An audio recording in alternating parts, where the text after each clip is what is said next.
Mile high hope or mile high mistake? With the 12th pick in the 2024 NFL Draft, the Denver Broncos select Bo Nix. The Denver Broncos shocked the NFL world when they used the 12th overall pick in the 2024 draft on Bo Nix. Bo Nix Love Fest from Chris Sims after studying the film. Oregon quarterback Bo Nix with us. Hey, Bo. Hey, how are you? Thanks Great. for having me today. Great to have you. I feel like you're being overlooked. That's all I'm saying. I mean, I spent the week watching, and I just, listen, I understand Caleb and Jaden being 1 and 2. I think the discussion for number 3, you're right there, man. Like, thoroughly impressed for what I saw. I'm not done evaluating you and all that. Let me see. Okay, yeah, it's pretty good. But you're on the right track for sure, man. Thank you. Was it a bold stroke of genius by the newly arrived Sean Payton? Bo Nix lobs it for the end zone. That's what I love about Bo Nix. It's the backyard football Brett Favre mentality of he knows exactly. Or a desperate gamble fueled by a mile-high city longing for a franchise quarterback? Is Bo Nix doomed to fail? Bo Nix and the #1 offense in America lead Oregon. Not necessarily. He has talent, potential, and a strong supporting cast around him. However, these scary truths highlight the challenges he faces and why some believe the Broncos might have reached too far.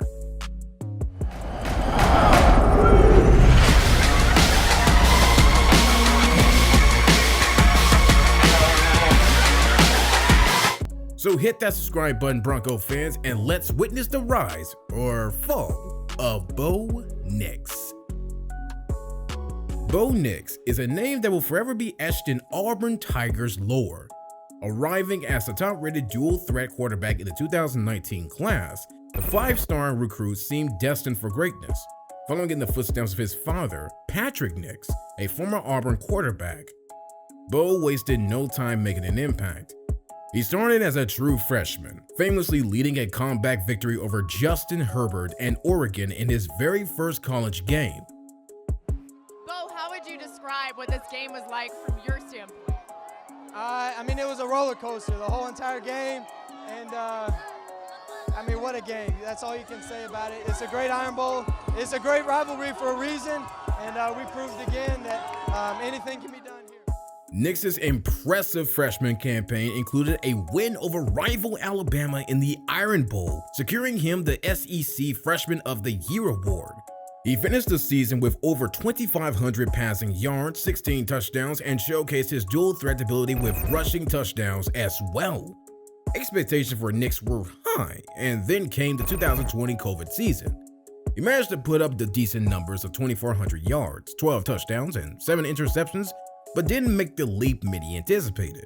After the season, Auburn hired a new head coach, Brian Harsin. According to Nix, the coaching change wasn't a good fit, and he reportedly struggled under Harsin's system.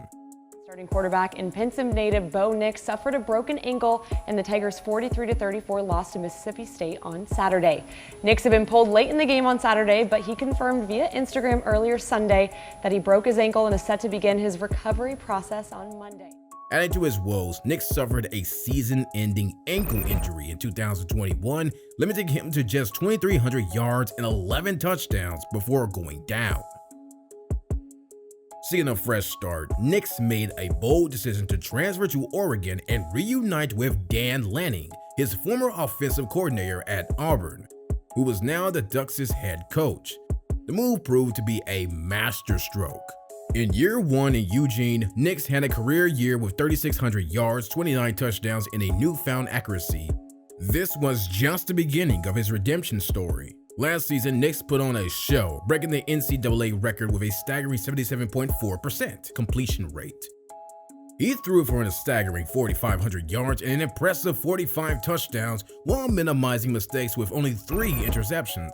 Despite leading the Ducks to a successful season with just 2 losses, both to Washington's Michael Penix Jr., Nix finished 3rd in Heisman voting, showcasing his elite talent. Bo Nix is experienced and proven. He may not have the craziest talent, but we can see the vision for Sean Payton. Okay, let's see if, he's the guy to help, make Drew Brees, so let's see if he can do something with He it. may all of a sudden become, Bo Nix may all of a sudden become one of the top quarterbacks in the National Football League. Sean Payton's arrival in Denver has NFL fans buzzing, especially with the potential for Bo Nix to become his next star quarterback. Comparisons to Drew Brees, Payton's longtime success story in New Orleans, are certainly intriguing. Both Brees and Nix made their mark with pinpoint accuracy, Brees holding the NFL record 74.4% and Nix shattering the college record 77.4%. However, translating college success to the pro level is no easy feat. Nix will face tougher defenses, faster pass rushers, and a steeper learning curve. That being said, Payton's offensive system is known for its precision and short to intermediate throws, which perfectly complements Nix's skill set. Under Payton's guidance, Nix can develop his game further while the Broncos build a strong supporting cast around him, a reliable offensive line, and a talented receiving core. Bo Nix might not be the flashiest quarterback prospect, but with Sean Payton's coaching magic, he has the potential to be a key piece in Denver's quest for success. For years, Denver's quarterback situation has been a carousel of maybes and what-ifs. Trevor Siemian, Paxton Lynch, Drew Lock, all sputtered and stalled, leaving Mile High Stadium yearning for the days of John Elway and Peyton Manning. Enter Russell Wilson in 2023. A Super Bowl champion with a cannon for an arm, he was supposed to be the missing piece, but even a future Hall of Famer couldn't solve Denver's riddle. His first year under Nathaniel Hackett was a forgettable one: 3,500 yards, 16 touchdowns, 11 interceptions. Things looked slightly better in year 2 under Sean Payton: 3,700 yards, 26 touchdowns, 8 interceptions. But the Broncos, desperate for a long-term solution, made a shocking move. They released Wilson and his massive contract. The Broncos gambled on a falling star, acquiring Zach Wilson from the Jets. Despite his underwhelming performance, he adds veteran depth and crucial starting experience to the quarterback room. Wilson tossed 23 touchdowns in his 33 New York starts, but a concerning 25 interceptions raised questions about his accuracy. Denver already has Jarrett Stidham, who lit up the final 2 games with 2 touchdowns, though a pick tarnished his record. Ben DiNucci, a 1-game starter for the 2020 Cowboys, rounds out the group. All eyes will be on Bo Nix in training camp. Age isn't a major factor. He and Wilson are practically neck and neck. A fierce quarterback battle is inevitable. Wilson's Jets stint was a disaster, but Denver offers a fresh start. Can they unlock his potential and avoid repeating New York's mistakes? Only time will tell. Courtland Sutton remains the undisputed king of the Denver receiving corps. He is a 1,000-yard wrecking machine, except for that pesky ACL tear in 2020, boasting at least 700 yards every other season. Denver bolstered their firepower with the savvy signing of Josh Reynolds, fresh off a sizzling 600-yard season, his second. But wait, there's more. The Broncos unearthed a gem in second-rounder Marvin Mims Jr. This rookie flashed serious potential, hauling in 22 catches for 377 yards and a touchdown. The sky's the limit if he can take a leap this year.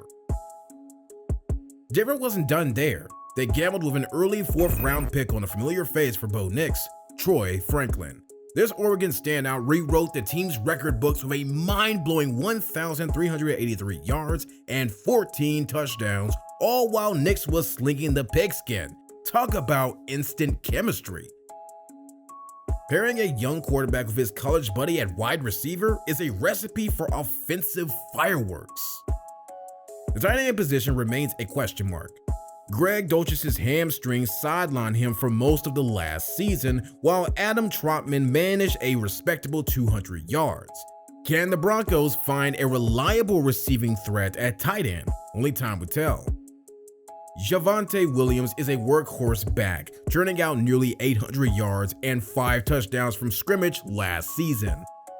He's a dual threat, catching nearly 50 passes for another 2 scores, but Denver wasn't satisfied. They bolstered the backfield with a powerful rookie, Audric Estime. This Notre Dame standout trampled defenses for over 1,300 yards and 8 touchdowns. The real story, however, is the offensive line. Forget weapons. Sean Payton prioritized building a fortress for Bo Nix. They splashed the cash on elite tackles Mike McGlinchey and Ben Powers, a move that will pay dividends. Don't forget the returning veterans like Garrett Bowles and Lloyd Cushenberry. While the receiving corps might not be flashy, a dominant O-line is a game changer for any young quarterback. Here's why this matters. The Broncos have a troubled history with first-round quarterbacks. Remember Paxton Lynch? Drafted in 2016, he fizzled out after just 4 starts. Bo Nix can't afford a repeat performance. With this revamped O-line, Denver is giving him the best possible chance to flourish. In 2010, the Broncos defied expectations, taking Tim Tebow with the 25th pick. While Sam Bradford went first, Denver gambled on Tebow's iconic status. Tebow mania swept through the league, a whirlwind of passion and controversy. The Magic reached a fever pitch in 2011. The Broncos, on fire, clawed their way to the playoffs, and then came the play forever etched in Denver lore. Tebow's strike to Demaryius Thomas on the first play of overtime, an 80-yard dash to glory, a moment that solidified Tebow's legend, but ultimately a footnote in his NFL career. Despite starting 14 games, Tebow's limitations emerged, his passing stats painting a clear picture: 2,400 yards, 17 touchdowns, balanced by 9 interceptions. His rushing prowess, evident in his 12 touchdowns, couldn't mask the challenges of his unconventional style. Tebow's NFL journey was brief, a flash of lightning in a bottle, but for Denver fans, the Tebow mania roar will forever echo in the stands.